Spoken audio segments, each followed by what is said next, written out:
Essa Constituição nos torna um país juridicamente primeiro-mundista. Se temos andado mal das pernas, é porque temos andado de costas para esta Constituição. Ela, para mim, é uma Bíblia jurídica. Bíblia jurídica e credo democrático. Não vamos mudar essa Constituição por outra. Vamos vitalizá-la. Não é o caso de fazer uma Assembleia Constituinte? De jeito nenhum. Cuidado com o que você vai pedir a Deus, que Ele pode atender e você ter que dizer depois: eu era feliz juridicamente e não sabia.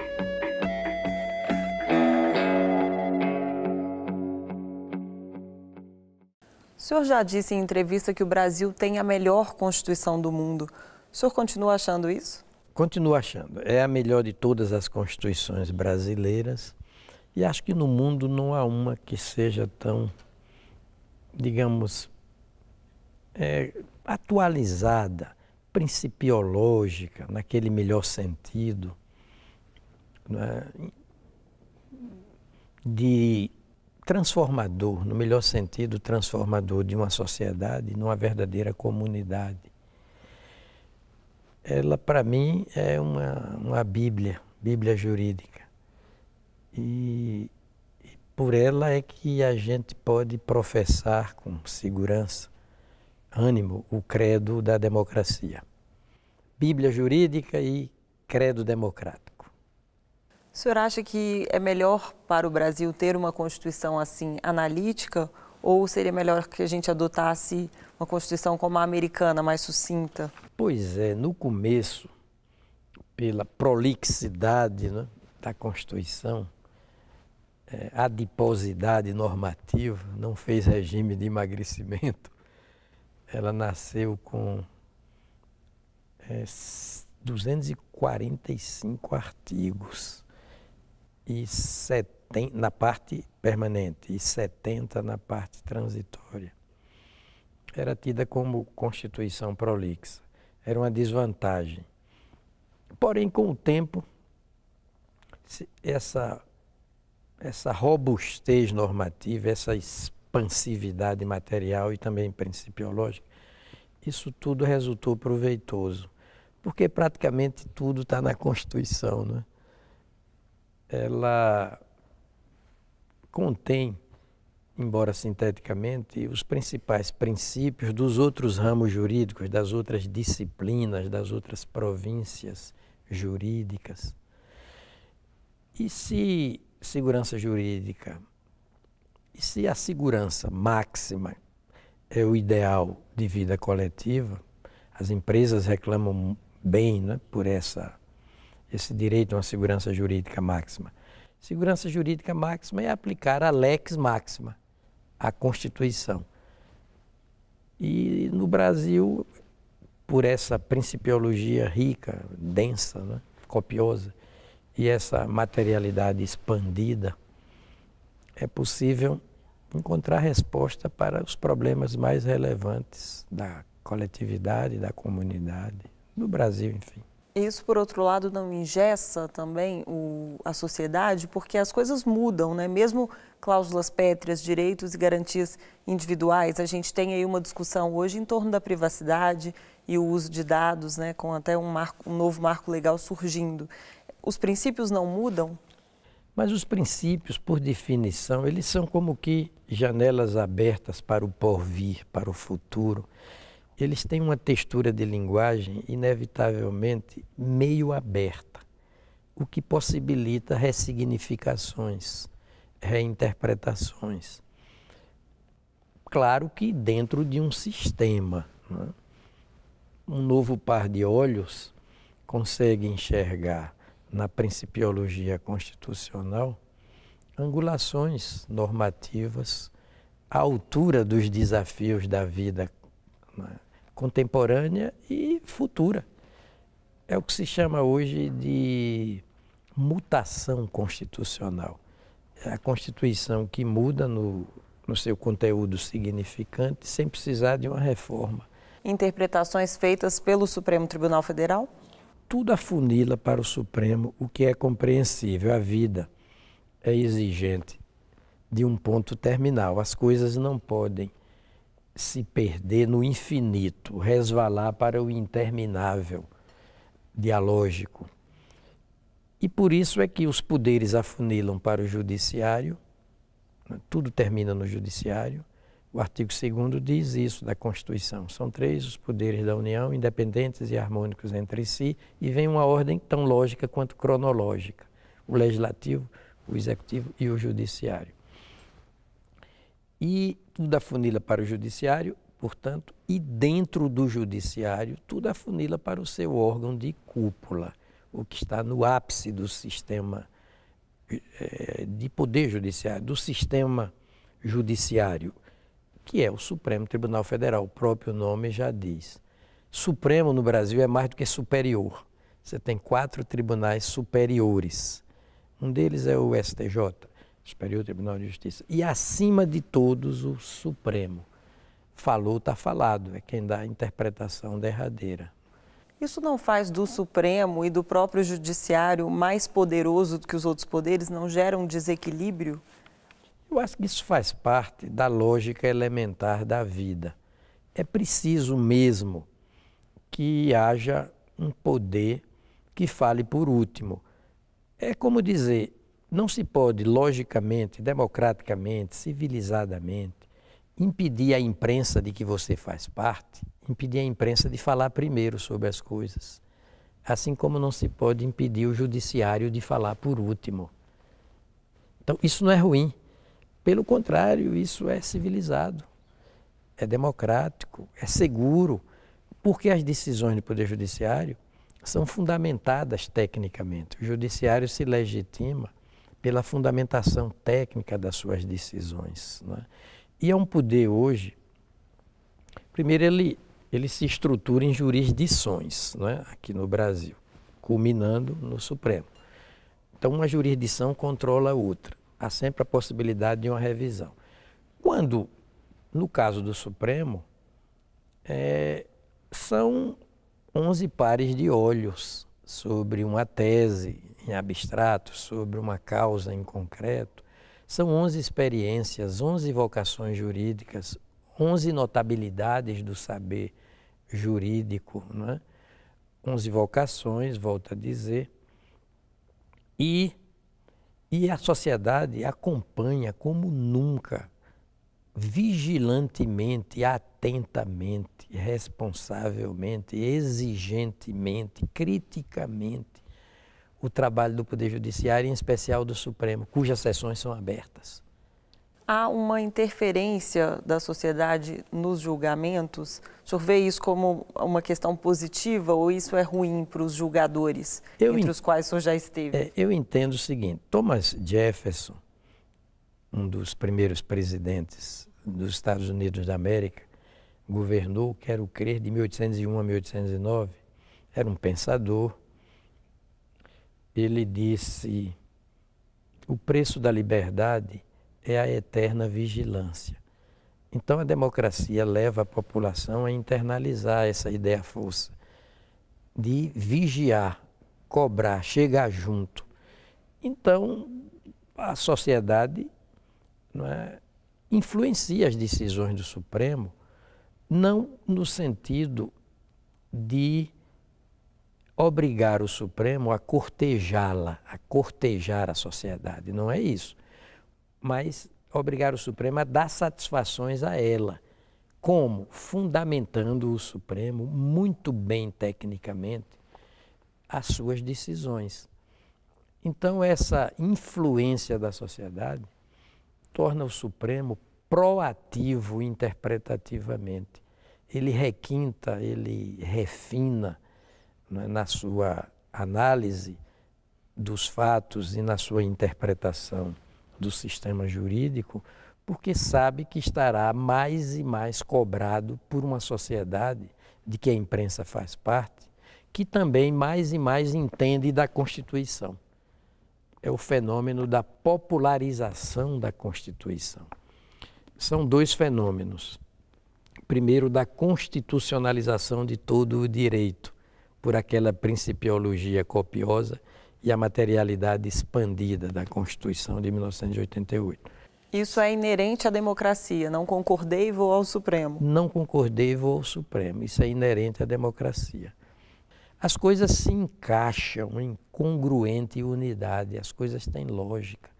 Se nós ainda estamos mal das pernas, né, socialmente, no plano dos costumes, muito preconceito ainda, a moralidade ainda não se afirmando devidamente, seja na sociedade, seja no âmbito do poder público, mais estritamente, se temos andado mal das pernas, é porque temos andado de costas para esta Constituição. O desafio é praticar o jogo da verdade constitucional, até agradecidamente, reverentemente, pois essa Constituição nos torna um país juridicamente primeiro-mundista. E em que aspectos a gente tem andado de costas para a Constituição? Olha, primeiro, você abre a Constituição e lê o artigo 6º, não é? São direitos sociais. Aí vem a educação, a saúde, não é? A previdência social, o trabalho. Olha, nós temos mais de 13 milhões de desempregados atualmente, dizem até mais de 14. A moradia, quanto déficit de habitação, né, popular. O transporte, o lazer, a segurança, a maternidade, a infância. Né? Esses direitos sociais aqui correspondem ao princípio da dignidade da pessoa humana em sentido material. É o mínimo existencial material, esse artigo 6º. Se a Constituição estivesse concretizada nesses direitos fundamentais, sociais, que ela, a Constituição, lista no artigo 6º, seríamos um país materialmente primeiro-mundista. É nesse sentido. Nós não padecemos de déficit de normatividade constitucional, e sim de interpretação, de interpretatividade e de aplicabilidade dela à Constituição.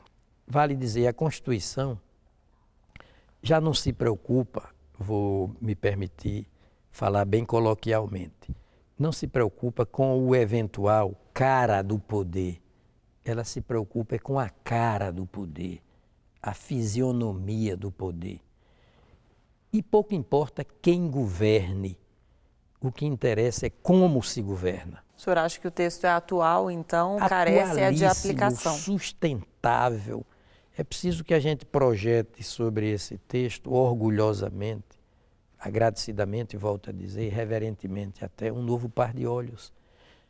Cuidado com o que você vai pedir a Deus, que Ele pode atender. Não vamos mudar essa Constituição por outra. Vamos vitalizá-la. Não é o caso de fazer uma Assembleia Constituinte igual vem se falando desde 2013. De jeito nenhum. De jeito nenhum. Cuidado com o que você vai pedir a Deus, que Ele pode atender, e você ter que dizer depois, eu era feliz juridicamente e não sabia. Entendeu? Então, nesses 30 anos de Constituição, você tem normativamente possibilidades transformadoras que são por si mesmas justas e lógicas. E os pontos mais escuros, por exemplo, de confusão entre parlamentarismo e presidencialismo, essas confusões que vieram da Constituinte se traduziram no texto constitucional?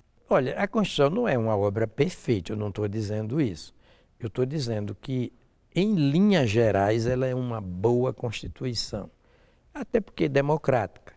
Democrática no seu processo de elaboração, a Assembleia Nacional Constituinte, a mais debatida Constituição de todas em nossa história, pela sociedade civil, e que fez da democracia o seu princípio por excelência. O princípio dos princípios aqui na Constituição é a democracia. E democracia a gente sabe, por experiência, é pegar ou pegar, não há alternativa. Fora da democracia nada presta. Não é como sistema jurídico-político de estruturação de um governo, de um Estado, de uma sociedade. Nada se compara à democracia. Então, é uma Constituição duplamente democrática no seu processo de elaboração, no seu conteúdo, nos seus propósitos. E ela contém uma pauta de direitos fundamentais, individuais, sociais, fraternais, políticos, também uma pauta insuperável. Em qualquer país civilizado você pode procurar, não há nada que supere, eu até diria, supere a nossa Constituição, que se compare à nossa Constituição em qualidade intrínseca. E ela mesma chama os direitos de que falo, do artigo 1º, do artigo 5º ao artigo 17, de fundamentais, porque ela entende por fundamental, antes de tudo, aquele direito que cimenta a nossa personalidade, elementariza a nossa personalidade. Sem os direitos fundamentais, do artigo 5º ao 17, como, por exemplo, liberdade de expressão, o indivíduo seria um subindivíduo e o cidadão seria um subcidadão. Essas coisas estão aqui na Constituição. Agora, ela tem pontos que ainda não foram regulamentados.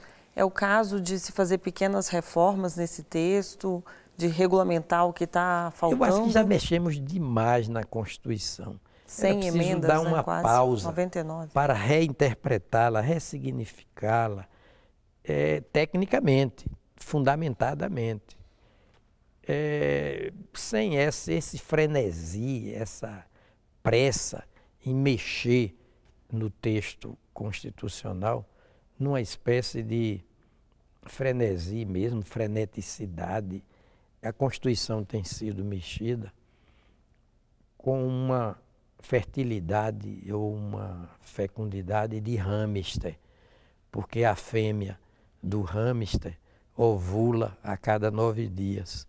E essa Constituição já experimentou 99 emendas nesse período. Para que isso?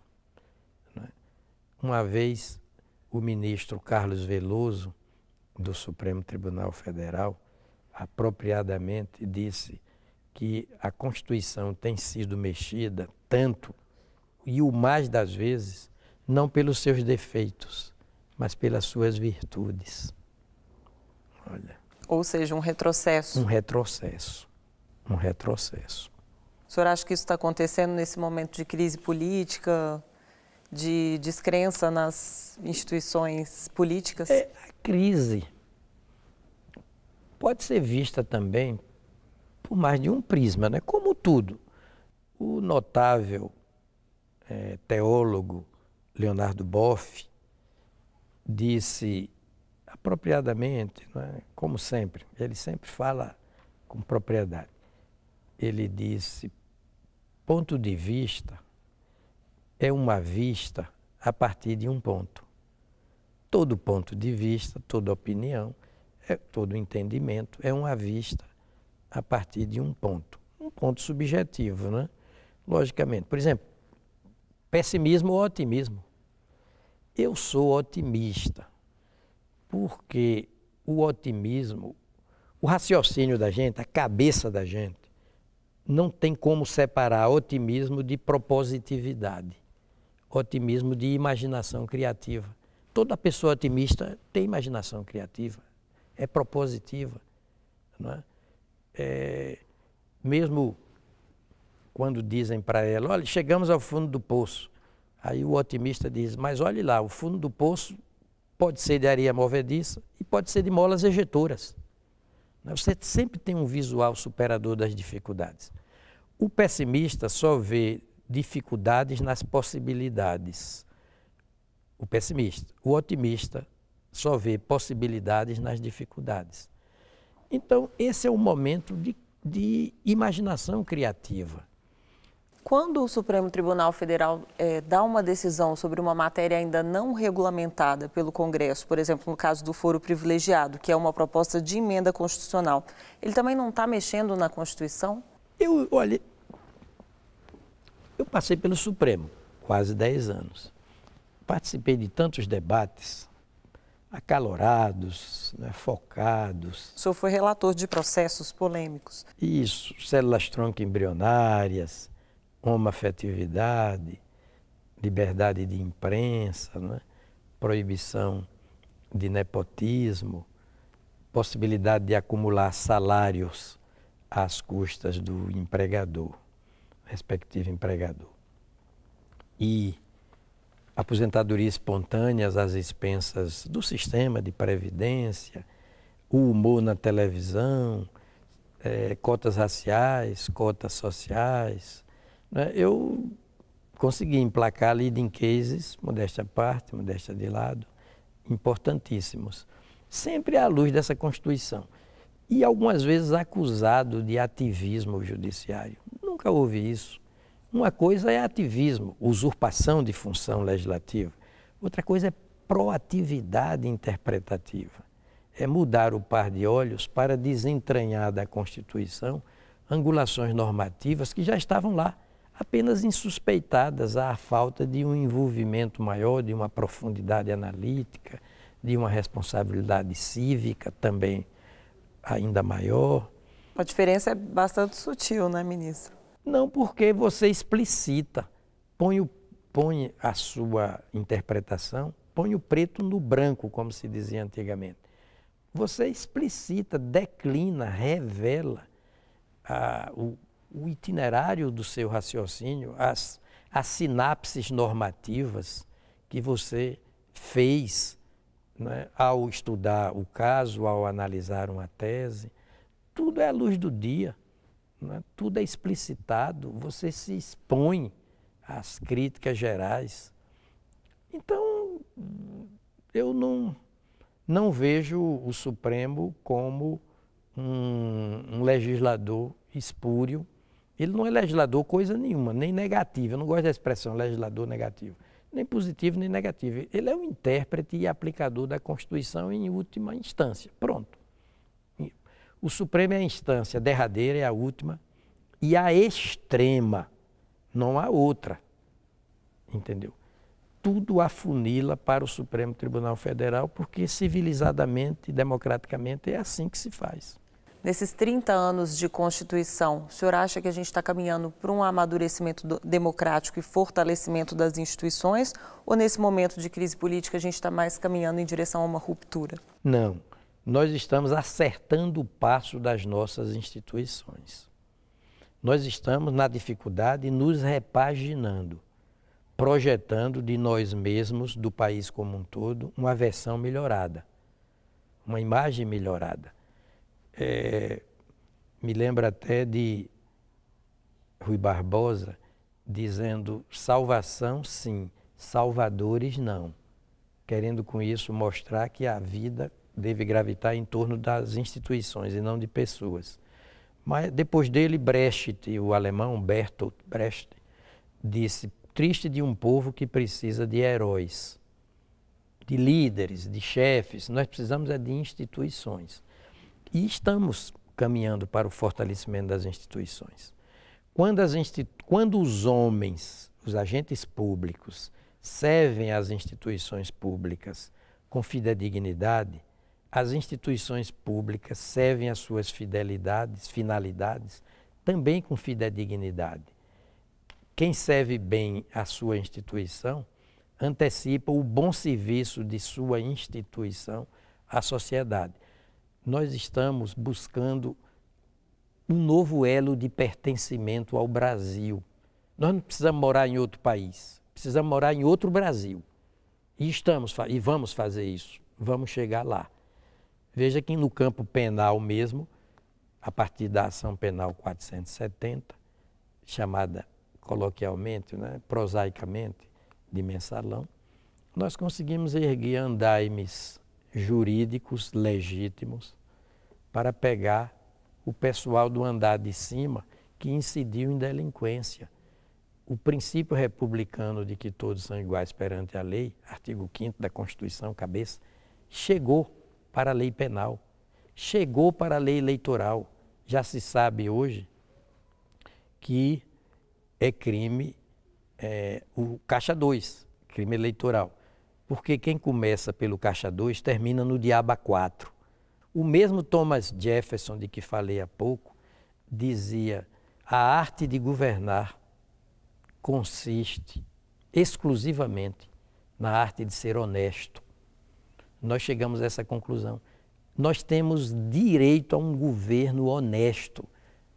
O governo ser honesto é um dever dele e é um direito nosso, de todos os governados. O avanço dessa democracia à luz dessa Constituição já nos permite dizer essas coisas e praticar essas coisas, que são meritórias, não é? Inatamente virtuosas, quer dizer, civilizadas por si mesmas. Eu acredito muito no nosso Brasil. Eu agradeço a presença no nosso programa e até a próxima.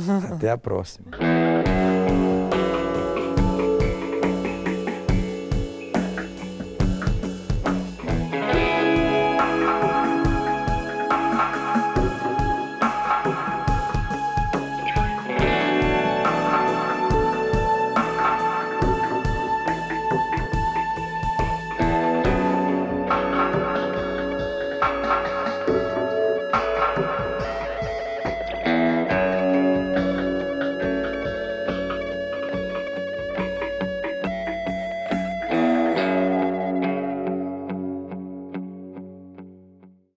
Pode fazer da queda um passo de dança.